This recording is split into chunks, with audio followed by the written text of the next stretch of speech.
te bu ñu demee élection du ñu gagné dara parce que réew mi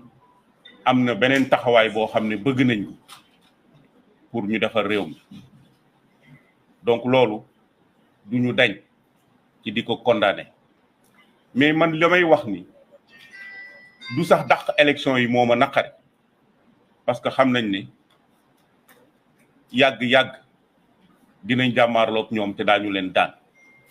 mais li ma gën a naqari man Aliou Mamadou Dia mooy violation flagrante bi président de la République def ci sunu constitution loolu mooy dagg sunu xol yi parce que constitution wu Sénégal pour ñun dafa sacré mooy pacte social ak républicain bi nga xam ne moom la ñu sunu maam yi bàyyeel moom la ñu tëgg pour Sénégal yëpp tënku ci moom nag mu waroon a nekk te constitution bi nekk moom moo war a taxaw ba constitution bi kenn du ko violer teg ci mu waat ci kanamu àdduna ak Sénégal ak ci kanamu boroomam te loolu gën a am solo ne moom dina sàmm constitution wu Sénégal li ñu gis nag mooy violation sunu constitution violation sunuy loi ak sunuy règlement féewale réew mi andi fi confusion moo tax au lieu d'être le gardien de la constitution il a démontré à la face du monde qu'il est le gardien de la confusion parce que loolu la fi andi ci réew mi jaaxle bu kenn xamul nu mu toll loolu nag ma jàpp ne ñun ñii di candidat yi te ñuy dajaloo di waxtaan di xool bu baax a baax li nga xam ne moom la président teg réew mi nan la ñuy fexe ba mu daj ñu ngi ànd di waxtaan di wax nag ne waa Sénégal li fi xew candidat yi ak waa Sénégal ak société bi yépp ñoo war a jóg taxaw ba nooteel gi ñu noot mu deñ te mu jeex te ñu gëm ni élection présidentielle bi dañ ko war a tenir le 25 février mën na nekk te loolu la waa Sénégal bëgg président amul droit def li nga xam ne def na ko li fi nekk nag mooy dañuy xeex ak moom on n'a pas peur de l'affronter il faut qu'il le sache ragaluñu ko dinañ jàmmarloo ak moom li mu laaj ba ñu recouvrer sunu liberté andiwaat état de droit ba ñu respecter sunu constitution loolu lépp loo xam ne laaj na ko daañu ko jox parce que loolu mooy yoon kenn du ñu bayone kenn du ñu teg loo xam ne jaaduwul au 21e siècle jàpp ma ni war nañu toog di seetaan loolu donc moo tax mobilisation bi nga xam ne dañ koy woote te ngeen gis ñu ci keroog samedi mobilisation boobu warul dakk on ne doit pas nous amener à l'usure te loolu la bëgg li mu bëgg mooy ñu toqi li mu bëgg mooy ñu bàyyi lu ñu bëgg ñu ne jaru ko nañ ko bàyyi mu dérouler kenn du ko bàyyi mu dérouler dara gënuñoo yay ci réew mi ëppale wuñu ci réew mi li mu fi am loolu la ñu fi am dañu ko wóolu jox ko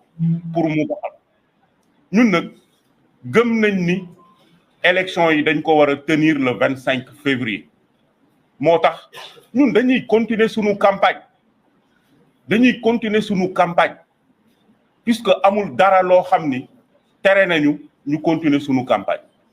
leneen li mooy à partir du 2 avril Macky Sall nekkatul sunu président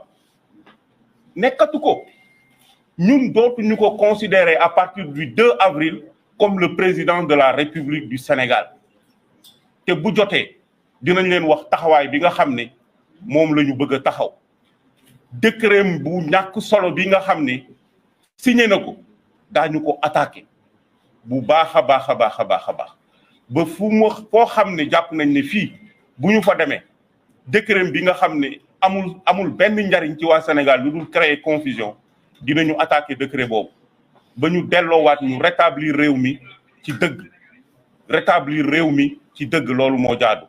li ci des nag foofu lay terminer mooy appel bi nga xam ne ñu ngi koy lancer la communauté internationale pour li xew Sénégal coup d'état constitutionnel bi fi xew ñoom it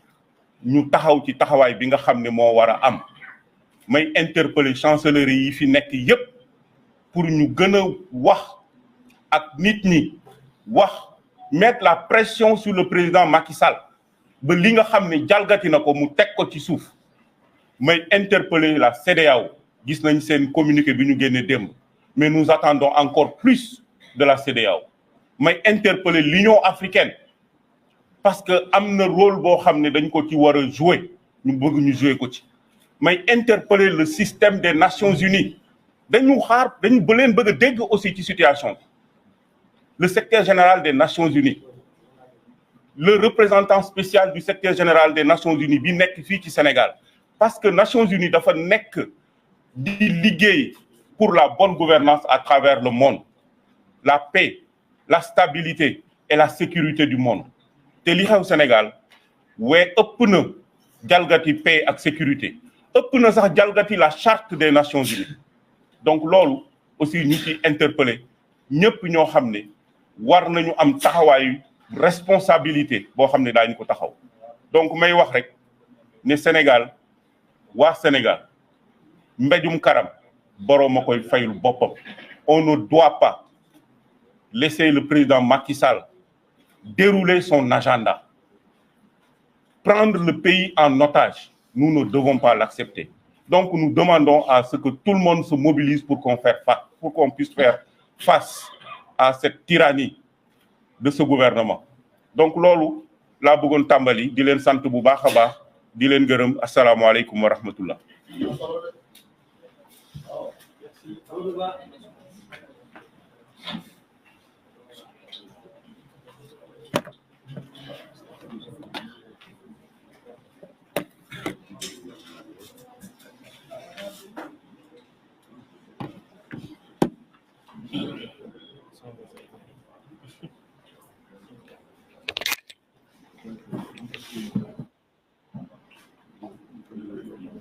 Bonjour et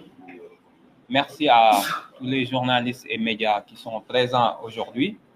Donc, je suis Amadou Ba, le mandataire de Bassirou Diomaye Faye de la coalition Diomaye Président. Donc, nous sommes ici aujourd'hui réunis pour constater avec amertume l'effondrement de la démocratie sénégalaise sous l'impulsion de l'unique responsable, le président Macky Sall, qui, d'une crise interne à son parti, a décidé d'en faire une crise institutionnelle qui concerne des pouvoirs constitués qui aujourd'hui fonctionnent régulièrement. Nous avons vu les artifices politiques ignobles utilisés à partir de simples accusations contre des membres du Conseil constitutionnel à ce jour, sans qu'aucune preuve n'ait été présentée. Sans qu'aucune preuve n'ait été présentée, c'est extrêmement important. Qui ont justifié la mise en place illico presto d'une commission d'enquête parlementaire avec une célérité encore jamais vue. À la suite de cette commission d'enquête, et sans même attendre le rapport de cette commission et ses investigations pour établir le bien fondé des accusations, le président de la République a considéré que d'une commission d'enquête sur des juges constitutionnels, on peut aisément passer à une demande de report de la présidentielle, qu'il a avalisé en prenant un décret qui abroge le décret précédemment pris qui a convoqué le corps électoral. Nous voyons bien qu'il y a une gradation dans la volonté de se maintenir au pouvoir et d'empêcher que l'élection présidentielle se tienne. Ce qui s'est passé avec la révision constitutionnelle constitue encore une fois un lot d'illégalité manifeste de violation des dispositions de la Constitution. Nous avons entendu les membres du gouvernement et leur éminent tailleur constitutionnel, M. Ismaïla Madior Fall, utiliser une terminologie volontairement choisie pour ne pas citer le mot qui est aussi le mal, à savoir qu'ils ont révisé le mandat. Nous les avons entendus utiliser le terme qu'il ne s'agit pas d'une révision constitutionnelle, mais qu'il s'agit d'un arrangement, qu'il s'agit d'une disposition transitoire. Mais une loi constitutionnelle, par essence, c'est une loi de révision. Et si vous dites que vous avez modifié l'article 31, mais que vous n'avez pas modifié la Constitution, vous mettez tout le monde d'accord sur votre mauvaise volonté et votre mauvaise foi. En réalité, de quoi s'agit-il à travers cette volonté de reporter l'élection présidentielle? On le sait, ipso facto, même s'ils disent qu'ils ne touchent pas au mandat. L'article 2 de la loi de révision, la loi constitutionnelle, dispose de façon expresse que le président en fonction en exercice reste en fonction jusqu'à l'installation de son successeur. L'installation de son successeur, le mandat ne se termine pas le 15 janvier plutôt, le 15 décembre, mais bien un mois plus tard, au moins. Ce sera jusqu'au 15 janvier. Ils disent que non, vous voyez, nous avons réussi à reporter, s'il ne s'agit même pas d'un report, parce qu'on n'est pas sorti de l'année civile, que ça ne dépasse pas 2024, que ça ne dépasse pas, on n'est pas allé sur plusieurs années, etc. Mais il se trouve que le mandat du président de la République, qui devait expirer le 2 avril, va se prolonger jusqu'au mois 30 janvier, jusqu'au mois de janvier 2025. Donc, on est dans une autre année. Parce que si l'élection a lieu 15 jours, il y a au moins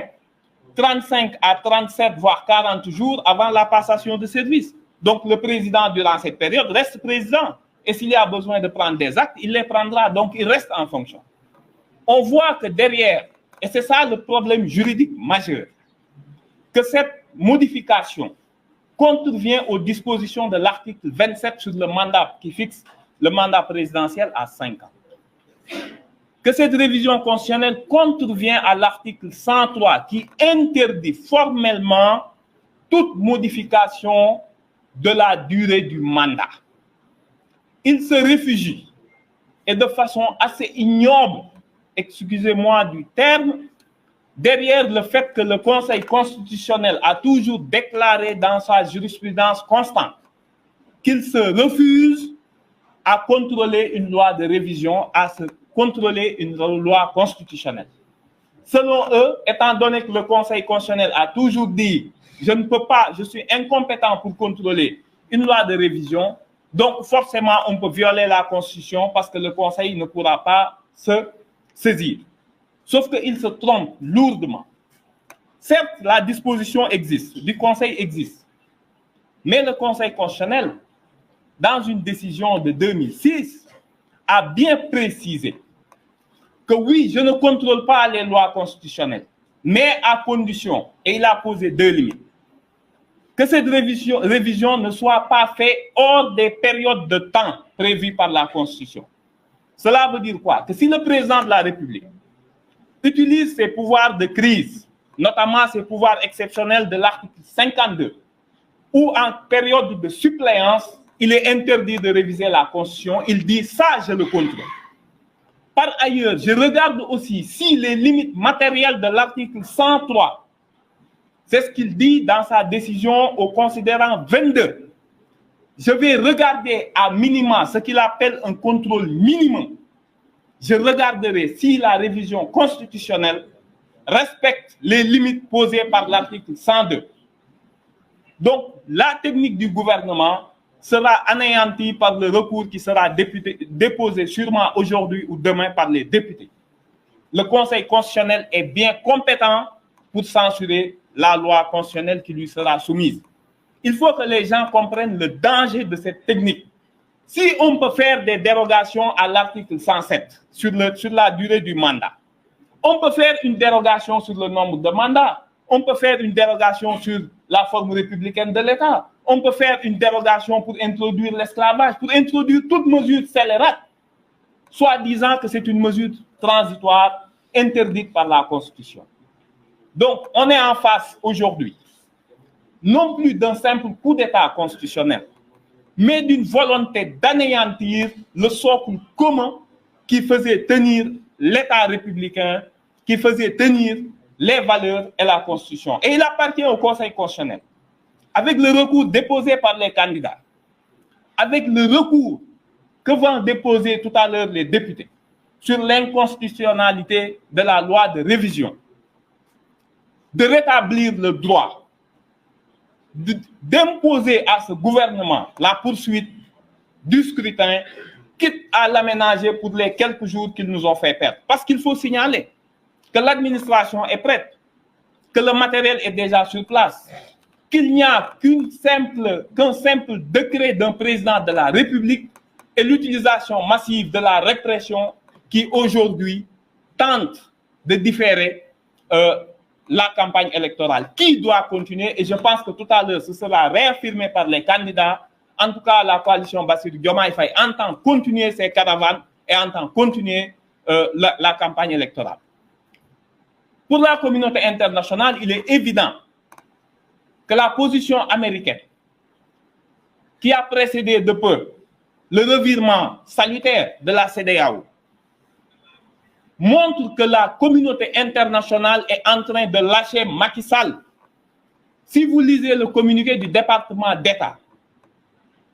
qui dit de façon claire et nette que Macky Sall doit respecter le calendrier électoral,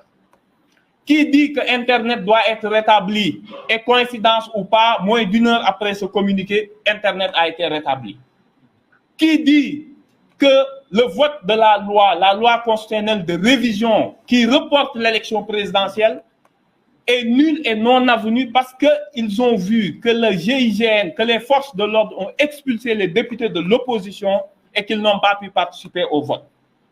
Si, avec des mots aussi forts, le gouvernement américain a tenu à rappeler au président Macky Sall l'illégalité de sa démarche, nous pensons que les autres, que ce soit l'Union africaine, que ce soit les Nations Unies, comme ça a été dit par mon prédécesseur, doivent aussi prendre des positions claires pour empêcher que ce président-là ne continue et ne réussisse un coup d'État constitutionnel qui prépare le Sénégal vers un chaos irréversible et qui serait dommageable pour toute la sous-région. Je vais en finir par là pour rappeler au peuple sénégalais à la société civile, que le combat actuel n'est pas le combat de candidats ou de partis. C'est un combat de tout un peuple pour sa dignité. Si nous laissons passer cette révision constitutionnelle, des rumeurs, et il ne s'agit plus de rumeurs avec ce régime, que demain ils vont tout faire pour supprimer le Conseil constitutionnel, qu'ils vont imposer un nouveau cadre juridique qui fera qu'ils choisiront eux-mêmes les candidats qui participeront à l'élection présidentielle, qu'ils s'assureront une victoire technique. Je pense que tout le monde voit le danger qui se profile à l'horizon et que de toute façon, il est impossible pour ce président de la République de prolonger son mandat.